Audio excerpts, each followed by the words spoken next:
Então, hoje a gente vai aí revisar ligações iônicas, certo? Mas antes de eu começar a explicar ligações iônicas para vocês, eu queria revisar alguns pontos, né? Que pontos são esses? Por que que os átomos ligam-se uns aos outros? De que forma essas ligações ocorrem? Certo? Será que todo elemento químico presente na natureza, ele necessariamente precisa ligar-se a outros? Então, isso a gente vai dar uma revisada para que a gente possa chegar em ligações iônicas, certo? Como vocês sabem, né, vocês já estudaram com a mim, existem as ligações iônicas, as ligações covalentes e as ligações metálicas. E aí a gente vai ter que entender por qual motivo os átomos apresentam essa necessidade de ligar-se uns aos outros. E é graças a essas ligações, a essas combinações, que existem as substâncias que nos cercam. Justamente porque os átomos têm essa necessidade, eles têm essa tendência de ligar-se uns aos outros. E aí, quando um elemento químico liga-se a outro, essa ligação, que pode ser iônica, covalente ou metálica, dá origem a essas substâncias que nos cercam, certo? Então, todas essas substâncias que nos cercam, elas são formadas por átomos, e esses átomos ligam-se uns aos outros. Por mais que seja uma substância no estado gasoso, por exemplo, mesmo assim, essas substâncias nesse estado gasoso também são formadas pelas ligações desses átomos, tá certo? Que a gente chama de interações atômicas e moleculares, certo? Então, como vocês estão observando aí no meu compartilhamento de tela, nós temos aí uma paisagem, certo? Que está representando aí a natureza, e somente, turma, poucos elementos presentes na natureza não realizam ligações químicas. São pouquíssimos os elementos presentes na natureza que estão isolados, certo? E justamente esses elementos que estão isolados, que não ligam-se uns aos outros, eles são chamados de gases nobres, né? Quando vocês estudaram lá a tabela periódica, vocês viram lá que tem uma família, que é justamente a família dos gases nobres, e eles receberam essa nomenclatura justamente por conta dessa característica. Eles não ligam-se a outros elementos. Eles são encontrados na natureza de forma isolada. Agora, por que que os gases nobres conseguem, né, que eles são pertencentes aí à família 18? E aí, por que que eles se encontram isolados? Por que que eles não unem-se com outros elementos? Porque eles estão num estado que a gente chama de estabilidade, certo? E o que vai diferenciar, né, se um átomo está com estabilidade ou não, é algo chamado camada de valência. Quando vocês estudaram a estrutura atômica, né, vocês viram que o átomo ele é formado por duas regiões. Ele tem o núcleo, né, que é a parte central dele, onde a gente localiza os prótons e os nêutrons, e temos a eletrosfera, né, que comparado com o núcleo, a eletrosfera é gigantesca. É como se nós fôssemos comparar, por exemplo, o estádio do Maracanã, a bola de futebol no centro do campo seria o núcleo, e todo o restante do estádio seria aí a região que estaria representando a eletrosfera de um átomo. Então, ela é bem grande comparada ao tamanho do núcleo, certo? E é justamente nessa eletrosfera que a gente vai identificar a camada de valência, né? Com certeza vocês já estudaram que essa eletrosfera ela possui aí 7 camadas, né? As mais conhecidas. E de acordo com essas camadas, os elétrons, né, vão sendo distribuídos. E com certeza vocês lembram que cada camada dessa tem uma quantidade específica, tem uma capacidade máxima de elétrons que elas suportam. E aí, quando a gente fala de camada de valência, eu vou estar falando da camada mais distante do núcleo, certo? E nos gases nobres, por exemplo, essa camada mais distante, essa camada mais externa, ela sempre vai ter aí a capacidade que torna esse elemento químico, esse átomo, estável. Se vocês observarem aí na tela que eu estou projetando para vocês agora, Cadê aqui? Deixa eu achar aqui o pincel. Pronto. Olha só. Temos aqui, né, o hélio. O hélio, ele vai fugir um pouquinho da regra que eu vou explicar para vocês, que é a chamada regra do octeto. O hélio, ele foge a essa regra. Por quê? Porque apenas com 2 elétrons aí na sua camada, ele já alcançou a estabilidade. Por quê? Porque o gás hélio só tem uma camada na sua eletrosfera. E essa camada só suporta 2 elétrons. Então, ele já está na sua capacidade total, certo? Tirando o hélio, turma, vocês observam aqui, ó, pela distribuição eletrônica, que os demais gases nobres apresentam sempre na sua última camada, na sua camada de valência, que é a camada mais externa do átomo, não se esqueçam disso. Se vocês observarem, ó, todos eles vão ter na sua camada de valência, na sua camada mais externa, 8 elétrons. Olha só, observem que aqui, vou até aumentar um pouco mais a nossa imagem para que vocês possam visualizar melhor. Então, olha só, se vocês analisarem esse expoente aqui, ó, que está aqui ao lado do S e do P, que são os subníveis, aqui eu tenho 2 elétrons e aqui eu tenho 6. 2 mais 6, 8. A mesma coisa, se vocês observarem, ó, vai acontecer com os outros gases nobres. Ó. Todos eles, com exceção do hélio, vão ter na sua camada de valência 8 elétrons. E pela regra do octeto, quando um elemento, quando um átomo tem na sua camada mais externa, né, na sua camada de valência, 8 elétrons, ele está no seu estado estável. Ele não vai mais precisar, né, ligar-se a outros elementos. Mas aí vem a pergunta. Jean, tu está explicando aí para a gente que essa história da camada de valência, que o átomo tem uma região chamada eletrosfera, onde os elétrons são distribuídos, e que a camada mais externa, ou seja, a camada mais distante do núcleo, a gente chama de camada de valência. Mas o que aconteceria, por exemplo, com um elemento químico que na sua camada de valência, por exemplo, ele tem 6 elétrons, ou que na sua camada de valência, né, na sua camada mais externa, ele tem apenas 1 elétron? Como é que esse elemento químico, como é que esse átomo conseguiria alcançar, né, a sua estabilidade aí segundo a teoria do octeto? É justamente aí, turma, onde entram, aliás, as ligações químicas, né? E dependendo do processo que ocorra durante essa ligação, é que ela vai receber as classificações que eu já citei, como iônicas, covalentes ou metálicas, certo? Só que o foco da revisão de hoje serão as ligações iônicas. Então, o que aconteceria com um elemento com as características que eu citei anteriormente, né, de ter na sua camada de valência 2 elétrons, ou 6 elétrons, ou 3 elétrons? Ele, dependendo da quantidade, turma, ou ele ganharia elétrons, ou ele perderia elétrons. E é justamente com essa perca, ou com esse ganho aí de elétrons, que ocorre as ligações iônicas. Porque o átomo ou o elemento químico, quando ele é encontrado na natureza, ele vai estar no seu estado neutro. O que é um átomo no seu estado neutro? A quantidade de prótons que está localizada no núcleo desse elemento é exatamente igual à quantidade de elétrons presentes na sua eletrosfera. Quando ocorre aí de um elemento químico, de um átomo, ceder elétrons para um outro elemento, ou dele ganhar elétrons de um outro elemento, ele perde esse seu estado de neutralidade. Ou ele vai ficar com carga positiva, ou ele vai ficar com carga negativa. E isso a gente chama de íon. Ele deixa de ser um átomo no estado neutro e passa a ser um íon. E os íons, eles podem ser positivos ou negativos. Vocês lembram como é que nós chamamos um íon de carga positiva? Vocês conseguem lembrar dessa nomenclatura ou não, turma? Vocês não lembram de absolutamente nada.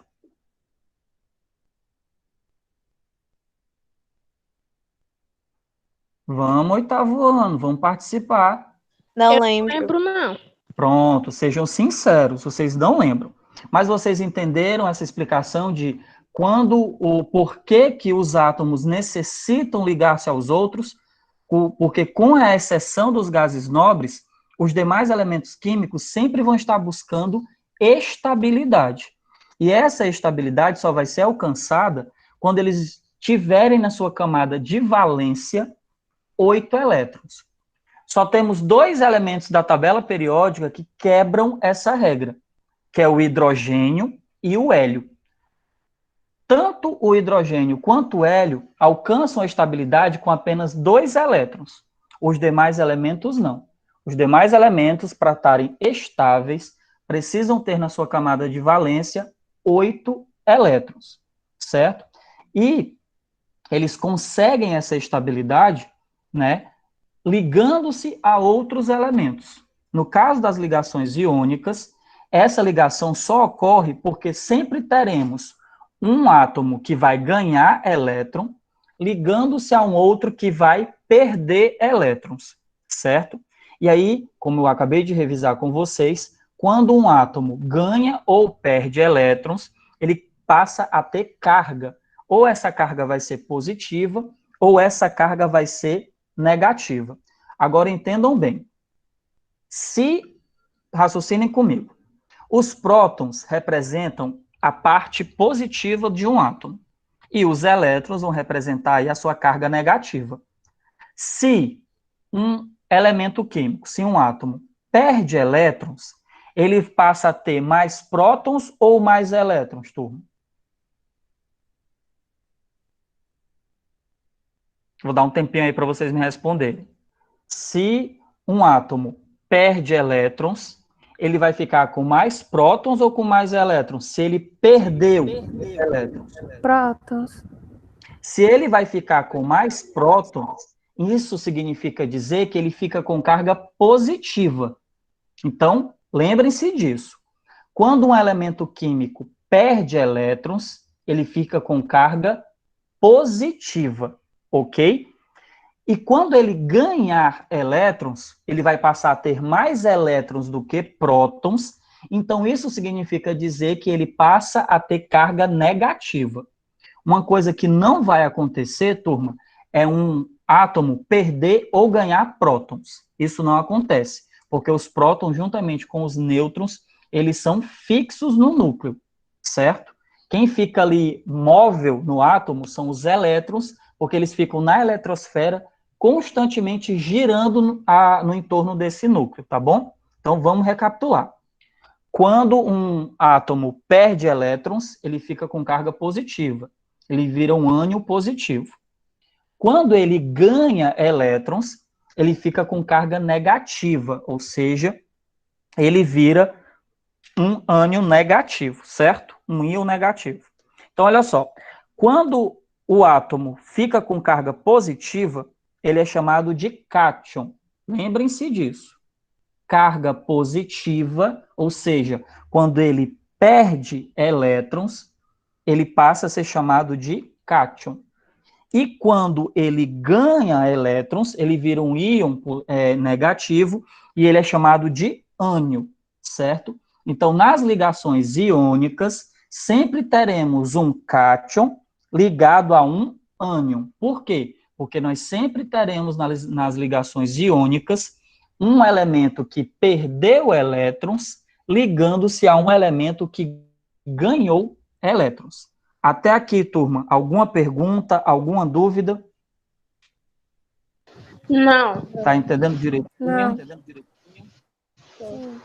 Pronto. Por enquanto, sim. Obrigado, Edival. Então, olha só. Então, lembrem-se. Jean, tudo bem, a gente entendeu. Nas ligações iônicas, elas recebem esse nome porque ocorre a formação de íons, exatamente. E o que é um íon? É um elétron, é um átomo que ou está positivamente carregado ou está negativamente carregado, certo? Por isso que o nome da ligação é iônica, porque ela ocorre entre íons. Quando esse íon é positivo, ou seja, quando o átomo perdeu elétrons, ele é chamado de cátion. E quando ele ganhar elétrons, que ele vai ficar com carga negativa, ele é chamado de ânion. Então, sempre na ligação iônica, que também pode ser chamada de ligação eletrovalente, nós teremos um cátion ligado a um ânion, tá bom? E aí vem a perguntinha. Everson, ou Jean, né, às vezes eu fico nessa dualidade de nome aí, como é que a gente vai saber que o átomo vai ganhar elétron ou que ele vai perder elétron? Turma, primeira coisa, existe algo chamado, eu acho que vocês adoram fazer isso, distribuição eletrônica, né? Onde você vai ali distribuir, né, a quantidade de elétrons de um átomo na sua eletrosfera, né, nas suas camadas. E aí, alguns alunos sentem muita dificuldade em fazer essa distribuição eletrônica. E eu queria saber se vocês têm essa dificuldade, se vocês sentem essa dificuldade na hora que vocês estão fazendo essa distribuição, ou vocês conseguem fazer a distribuição eletrônica de boa. Eu tenho dificuldade. Pronto. Além do Edival, mais alguém? Eu também não tenho Eu dificuldade. também. Pronto. Então, por que vocês estão sentindo tanta dificuldade? A Laine disse mais ou menos. Por que vocês estão tendo tanta dificuldade em compreender esse conteúdo, né, de ligações iônicas e covalentes? Porque vocês ainda ficaram meio perdidos na questão da distribuição eletrônica, né? E aí eu vou procurar também revisar isso com vocês, certo? Hoje não, porque hoje eu quero focar em que vocês consigam compreender a parte teórica do assunto. Eu quero que vocês entendam o que é uma ligação iônica. E aí, com essa ideia de vocês já formada, a gente revisa a distribuição eletrônica, certo? Mas vocês precisam aprender a realizar essa distribuição. Por quê? Porque com a distribuição eletrônica, você, na camada de valência, que é aquela camada mais externa, você vai conseguir identificar quantos elétrons nós temos. Ah, Jean, mas não tem uma outra forma? Também tem, turma. Olha só. Quando a gente estudou tabela periódica, vocês viram que na tabela periódica nós temos alguns elementos que são classificados como metais e nós também temos elementos que são classificados como ametais. Então, já vou passar aí um bizu para vocês, certo? Olha só que interessante. Os metais, certo? Elemento químico que é classificado como metal, ele tem a tendência de perder elétrons. Ou seja, ele tem a tendência de virar um cátion. Os metais têm a tendência de perder elétrons. E os ametais, ou os não metais, eles têm a tendência de ganhar, certo? Então, uma ligação iônica, ela vai ser formada por um metal e um ametal, certo? Então, lembrem-se desse detalhe. O metal tem a tendência de perder elétrons. Quando ele perde esses elétrons, ele fica com carga positiva, ou seja, ele se transforma em um cátion. E os ametais têm a tendência de ganhar elétrons, ou seja, eles tendem aí a se transformar em ânions. Então, isso já facilita muito para vocês, na hora de vocês olharem lá uma substância, né, uma fórmula molecular, por exemplo, e analisar só com os elementos se ela é uma ligação iônica ou não. Se ela for formada por um metal e um ametal, vocês já sabem, vai ser uma ligação iônica. Ah, Everson, e se for dois ametais? Aí a tendência é que elas sejam ligações covalentes, certo? Nas ligações covalentes, que vai ser a nossa próxima revisão, nem tem perca e nem tem ganho aí de elétrons. Os elementos vão compartilhá-los. Né? É como se o elétron pertencesse aos dois elementos de forma simultânea.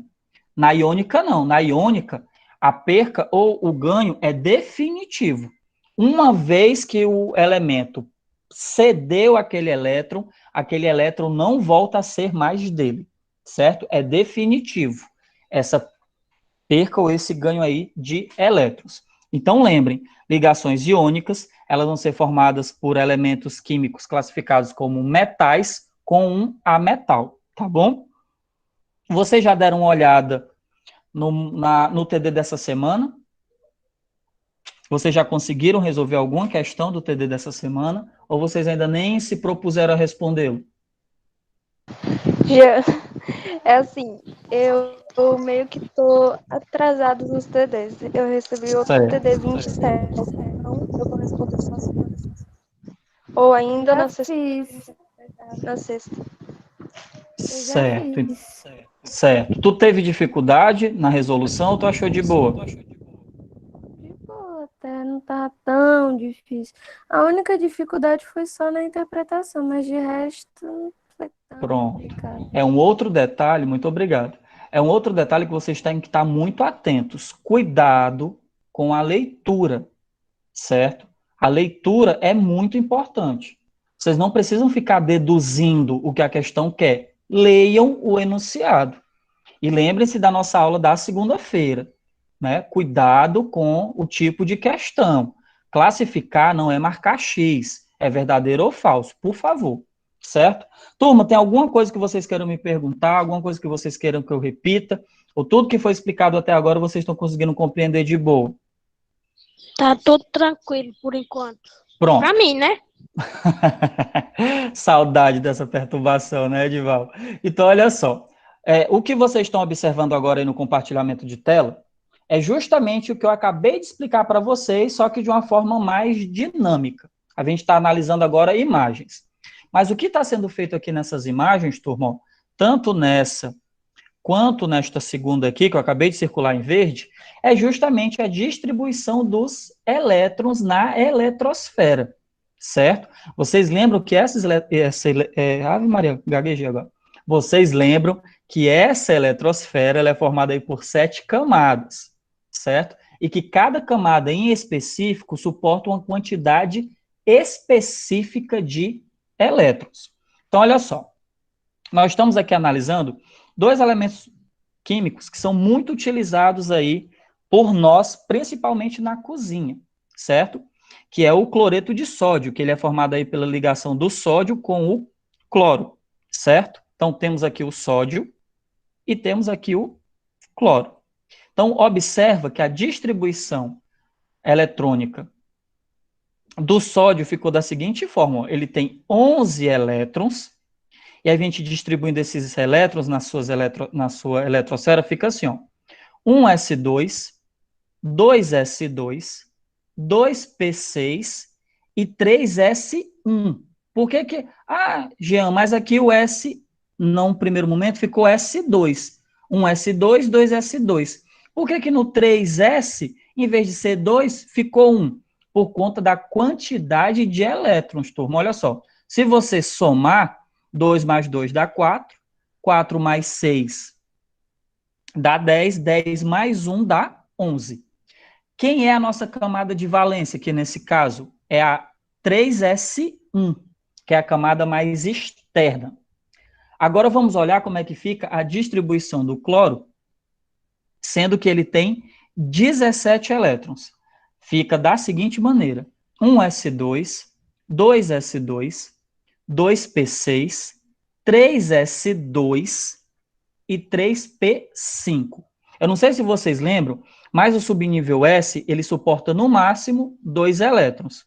E o subnível P, ele suporta no máximo 6 elétrons, certo? Não pode passar disso. É a capacidade máxima desses subníveis. Então, se vocês observarem novamente, se nós somarmos aqui os expoentes, 2 mais 2, 4, 4 mais 6, 10, 10 mais 2, 12, 12 mais 5, dá 17. Por mais que o subnível P suporte 6 elétrons, ele pode ficar com menos do que isso, tá bom? Então, ó, se vocês analisarem, a nossa camada de valência no cloro é a 3s2, 3p5. Então, observa, ó, na sua camada mais externa, o sódio, né, na sua camada de valência, que é um metal, o sódio tem um elétron. E o cloro, que é um A-metal, tem 7 elétrons. Aí eu pergunto para vocês, turma, é mais fácil, né? E lembrem-se, eles precisam ter na sua camada de valência 8 elétrons. É mais fácil eu ganhar 6 elétrons ou eu perder um? O que é mais fácil? Eu ganhar 7 ou eu perder um?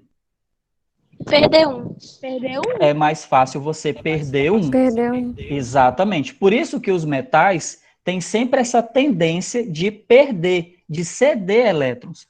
Porque geralmente nas suas camadas de valência, a quantidade de elétrons que eles vão ter é mais distante do 8. Já os metais, não. Eles sempre vão ter na sua última camada 6 elétrons, 5 elétrons. Então é mais fácil eles ganharem do que eles perderem. Tá certo? E se vocês analisarem bem, ó, quando esse sódio cede um elétron para o cloro passa a ter na sua última camada 8 elétrons, né, na sua camada de valência, alcançando assim a sua estabilidade. E o sódio também, ó, porque quando ele doa esse único elétron que ele tinha na terceira camada, ele deixa de ter essa camada aqui e ele passa a ter somente 2 camadas. E na sua segunda camada, se vocês analisarem bem, ó, ele também fica com 8 elétrons aqui, ó. Tá vendo? 6 mais 2 dá 8. Então, todo mundo ficou feliz, todo mundo alcançou a sua estabilidade, e isso só se deu porque o sódio, um metal, doou um elétron para o cloro, que é um A-metal, tá certo? Então, isso aí é a característica básica dos compostos iônicos, certo? Um ganha elétrons, enquanto o outro perde elétrons. Compreendidos, turma? As dúvidas aí que ficaram foram amenizadas na revisãozinha de hoje? Sim. Pronto. Mas uma coisa que eu também quero combinar com vocês é o seguinte.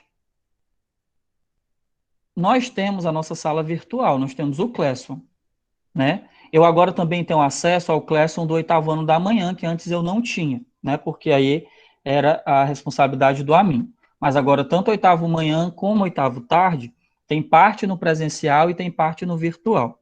Então, eu preciso que quando vocês estiverem com dúvida, quando vocês estiverem com alguma questão do TD que você não conseguiu compreender de forma alguma, foi na internet, pesquisou, foi no livro, deu uma estudada e mesmo assim ainda continuou com a dúvida, você vai lá no Classroom e coloca alguma observação no mural da sala, porque quando você posta alguma coisa lá, eu recebo notificações.